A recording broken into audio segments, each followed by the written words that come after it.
শুধুমাত্র একটা আম দিয়ে ঠান্ডা ঠান্ডা মিষ্টি আম রসমালাই। মিষ্টি আম দিয়ে বানানো এখন পর্যন্ত সবচেয়ে সুস্বাদু আর জবরদস্ত মিষ্টি, যার সামনে ফেল গোলাপ জামুন আর রসমালাই।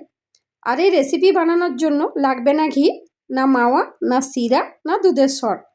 আজকে আমি আপনাদের জন্য আমের এমন একটা মিষ্টি নিয়ে এসেছি যেটা আপনারা খুব সহজেই ঘরে থাকা উপকরণ দিয়ে বানিয়ে নিতে পারবেন। এই রেসিপি একবার বানালে পুরো গরম জুড়ে বারবার বানাবেন, আর যাকে একবার খাওয়াবেন সে আপনাকে মনে রাখবে। হ্যালো বন্ধুরা, আমি ডালিয়া আর আমার চ্যানেলে আপনাদের সবাইকে স্বাগতম। সবার প্রথমে আমি নিয়ে নিয়েছি একটা বড় সাইজের মিষ্টি পাকা আম। আমটা খুব ভালো করে ধুয়ে পরিষ্কার করে নিয়েছি, কারণ ফল ভালোভাবে পরিষ্কার করলে স্বাদও ভালো থাকে আর স্বাস্থ্যকর হয়। এখন একটা ছুরির সাহায্যে আমটা কেটে নেব। তারপর মাঝখানে হালকা হালকা কাট লাগিয়ে নেব, যাতে পাল্প বের করতে সুবিধা হয়। আপনাদের আম যদি ছোট হয় তাহলে দুটো আম নিয়ে নেবেন। আমার আমটা অনেক বড় ছিল, তাই আমি একটা নিয়েছি। এই রেসিপি একবার বানালে এর প্রেমে পড়ে যাবেন। দোকানের দামি মিষ্টিও এর সামনে হার মানবে। গরমে ঠান্ডা ঠান্ডা খেতে একদম অসাধারণ লাগে। বাচ্চা থেকে বড় সবাই খুব পছন্দ করবে। এখন চামচ দিয়ে সব পাল্প বের করে নেব। দেখুন কি সুন্দর রসালো পাল্প হয়েছে। এই পাল্পই রেসিপির আসল স্বাদ এনে দেবে। এবার একটা গ্রাইন্ডার জার নিয়ে তাতে আমের পাল্প দিয়ে দেব। এর সাথে দিয়ে দেব 4 চামচ চিনি আর ছানা। ছানার জন্য একদম বাজারে রসমালাইয়ের মতো টেস্ট আসবে।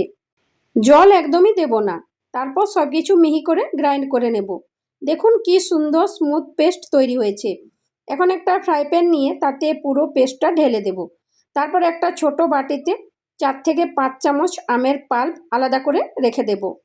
এটা পরে রসমালাইয়ের রসে ব্যবহার করব। এখন গ্যাসের ফ্লেম অন করে দেব। তারপর দিয়ে দেব হাফ কাপ সুজি। সুজিটা খুব ভালোভাবে মিশিয়ে নেব, যাতে একদম মসৃণ হয়। খেয়াল রাখবেন যেন কোনো দলা না থাকে। ধীরে ধীরে নাড়তে থাকলে সুজি সুন্দরভাবে সেদ্ধ হয়ে যাবে আর মিশ্রণটা খুব সুন্দর একটা টেক্সচার পাবে। সুজি দেওয়ার পর মিশ্রণটা একটু একটু করে ঘন হতে শুরু করবে। দেখবেন ধীরে ধীরে ডোর মতো কনসিস্টেন্সি চলে আসছে। এই স্টেজে গ্যাসের ফ্লেম একদম লো রাখবেন, তাহলেই পারফেক্ট টেক্সচার আসবে। এবার দিয়ে দেবো হাফ কাপ দুধ। দুধ দেওয়ার পর সব কিছু খুব সুন্দর ক্রিমি হয়ে যাবে। গ্যাসের ফ্লেম সবসময় লো রাখবেন, তাহলে নিচে লেগে যাবে না। ধীরে ধীরে নাড়তে থাকবেন। কিছুক্ষণ পর দেখবেন মিশ্রণটা নরম ডোর মতো হয়ে গেছে। এখন এর মধ্যে দিয়ে দেব এলাচ গুঁড়ো। এলাচের ফ্লেভার পুরো মিষ্টির স্বাদ অনেক গুণ বাড়িয়ে দেয়। তারপর সব কিছু খুব ভালোভাবে মিশিয়ে নেব। আমি দেখতে আরও সুন্দর লাগার জন্য একটু ফুড কালার দিয়েছি। আপনারা চাইলে এটা স্কিপ করতে পারেন। এখন গ্যাস বন্ধ করে মিশ্রণটা একটু ঠান্ডা হতে দেব। এখন একটা প্লেটের উপর বাটার পেপার রেখে তাতে হালকা করে ঘি ব্রাশ করে নেব। আমি এখানে ঘি ব্রাশ করেছি, আপনারা চাইলে তেলও ব্রাশ করে নিতে পারেন। এবার একটু একটু করে মিশ্রণ নিয়ে গোল গোল লাড্ডুর মতো বানিয়ে নেব। দেখুন বানানো কত সহজ। একদম নরম আর স্মুথ হচ্ছে। ছানা দেওয়ার জন্য ভেতরটা খুব সফট থাকবে। এই মিষ্টিগুলো খেতে একদম স্পঞ্জি লাগবে। চাইলে ছোট বা বড় সাইজেও বানাতে পারেন। একবার খেলে মুখে লেগে থাকবে এর অসাধারণ স্বাদ। দেখতে যেমন সুন্দর, খেতেও তেমন মজাদার। গরমে ঠান্ডা ঠান্ডা খেতে একদম পারফেক্ট একটা ডেজার্ট। দেখুন কি সুন্দর সব বলগুলো তৈরি হয়ে গেছে। এখন আসছে সিক্রেট টিপস।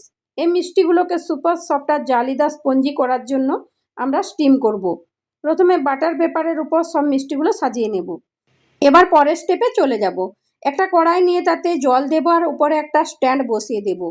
তারপর মিষ্টির প্লেটটা কড়াইয়ের মধ্যে বসিয়ে দেব। এখন ঢাকনা দিয়ে ঢেকে স্টিম করে নেব। গ্যাসের ফ্লেম থাকবে লো টু মিডিয়াম। এতে মিষ্টিগুলো ভেতর পর্যন্ত সুন্দরভাবে ফুলে উঠবে। 4 থেকে 5 মিনিটে স্টিম হয়ে যাবে। এখন দেখুন মিষ্টিগুলো একদম রেডি। ঢাকনা খুলতে কি সুন্দর স্পঞ্জি লাগছে। এগুলো এখন সাইডে রেখে দেব। এবার বানাবো ম্যাঙ্গো রসমালাইয়ের দারুণ মজাদার রস। একটা কড়াই নিয়ে গ্যাস অন করে তাতে দিয়ে দেব 700 ml দুধ। রসমালাইয়ের রস বানাচ্ছি, তাই একদম রাবড়ির মতো বেশি ঘন করব না। হালকা ঘন রাখবো, যাতে খেতে খুব ভালো লাগে। ধীরে ধীরে ফুটতে দেব। এখন দিয়ে দিয়েছি মিল্ক পাউডার। এতে রসটা খুব সুন্দর ক্রিমি আর রিচ হবে। তারপর ভালোভাবে মিশিয়ে নেব, যাতে কোনো দলা না থাকে। দেখবেন দুধের টেক্সচার অনেক সুন্দর হয়ে গেছে।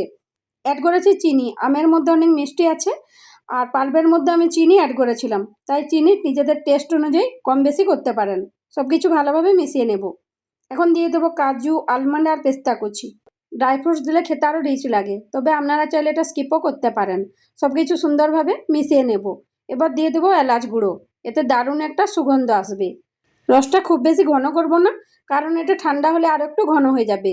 এখন গ্যাস বন্ধ করে দুধটা হালকা ঠান্ডা হতে দেব। দুধটা একটু ঠান্ডা হয়ে গেলে আগে আলাদা করে রাখা আমের পাল্প দিয়ে দেব। গরম দুধে আম দিলে দুধ ফেটে যেতে পারে, তাই অবশ্যই একটু ঠান্ডা করে নেবেন। তারপর খুব ভালোভাবে মিশিয়ে নেব। দেখুন কি সুন্দর ম্যাঙ্গো রসমালাইয়ের রস তৈরি হয়েছে। এখন সার্ভ করার পালা। একটা সুন্দর বোল নিয়ে তাতে ম্যাঙ্গো রস ঢেলে দেব। তারপর তৈরি করে রাখা মিষ্টির বলগুলো সাজিয়ে দেব। উপরে ছড়িয়ে দেব ড্রাই ফ্রুটস। এবার রসমালাইটা কিছুক্ষণ ফ্রিজে রেখে ঠান্ডা করে নেব। ঠান্ডা ঠান্ডা খেতে এর স্বাদ আরও কয়েক গুণ বেড়ে যায়। গরমের দিনে এমন একটা ডেজার্ট খেলে মন একদম ফ্রেশ হয়ে যাবে। দেখুন কি সুন্দর ঠান্ডা ঠান্ডা ম্যাঙ্গো রসমালাই তৈরি হয়ে গেছে। একবার খেলেই বারবার বানাতে মন চাইবে। গরমের জন্য এর থেকে পারফেক্ট ডেজার্ট আর হয় না। দেখতেই যেমন সুন্দর, খেতেও তেমনি অসাধারণ। বাড়ির সবাই এটা খুব পছন্দ করবে। আর অতিথি এলে এই মিষ্টি পরিবেশন করলে সবাই প্রশংসা করবেই। ভিডিও ভালো লাগলে প্লিজ লাইক, শেয়ার আর সাবস্ক্রাইব করে পাশে থাকবেন। আপনাদের ভালোবাসায় আমাকে নতুন নতুন রেসিপি আনতে উৎসাহ দেয়।